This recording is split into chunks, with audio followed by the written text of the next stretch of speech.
एक बड़ा important message इस सीज़न 3 में है, एक एपिसोड है जो कि डिप्रेशन और एंग्जाइटी के ऊपर है कि ये एक इशू है जो पहले बड़ों में ज़्यादा देखा जाता था, लेकिन अब टीनेजर्स में ये बड़ा कॉमन होता जा रहा है। एक एपिसोड है कम्युनिटी बिल्डिंग पे, एक एपिसोड है उसूलों की पाबंदी पे, एक एपिसोड है हेल्दी लिविंग पे, आउटडोर एक्टिविटीज़ पे।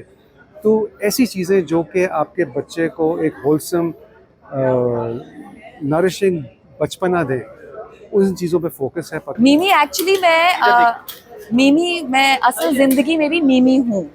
मुझे नूरे मीमी ही बुलाती है और मैं सारे नूरे के दोस्तों के लिए भी मीमी हूँ।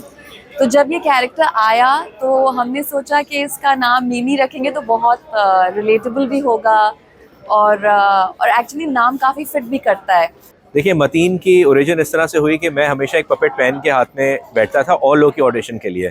बिलाल एक यूज़ कर रहे होते थे पपेट, तो उसमें मैं एक आवाज़ बनाता था एक दो और हम जोक्स क्रैक कर रहे होते थे। तो बिलाल को ये लगा कि ये बहुत अच्छा है और ये मुझे करना चाहिए।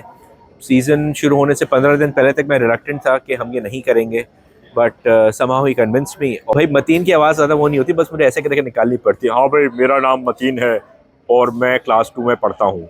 तो मैं समझता हूँ कि जो पाकिस्तान के बच्चे हैं वो तो इससे मुस्तफ़ीद होंगे ही होंगे, मगर इंटरनेशनली जो बाहर मुल्क में रहते हैं, America, Canada, Australia, Europe, England में जितने भी लोग रहते हैं, तो मैं समझता हूँ कि उनके बच्चों को बहुत बड़ा फ़ायदा होगा, क्योंकि उनके बच्चे आप देखेंगे वहाँ पे सिर्फ इंग्लिश स्कूल्स हैं, इंग्लिश राइम्स हैं, तो वो अपनी ज़बान से दूर जा रहे हैं। तो सिंध गवर्नमेंट कल्चर डिपार्टमेंट ने ये इनके साथ ये इसको स्पॉन्सर किया है। तो मैं समझता हूँ कि ये हम हर ज़बान में बनाएंगे, ये एक सॉफ्ट इमेज जाएगा पाकिस्तान का।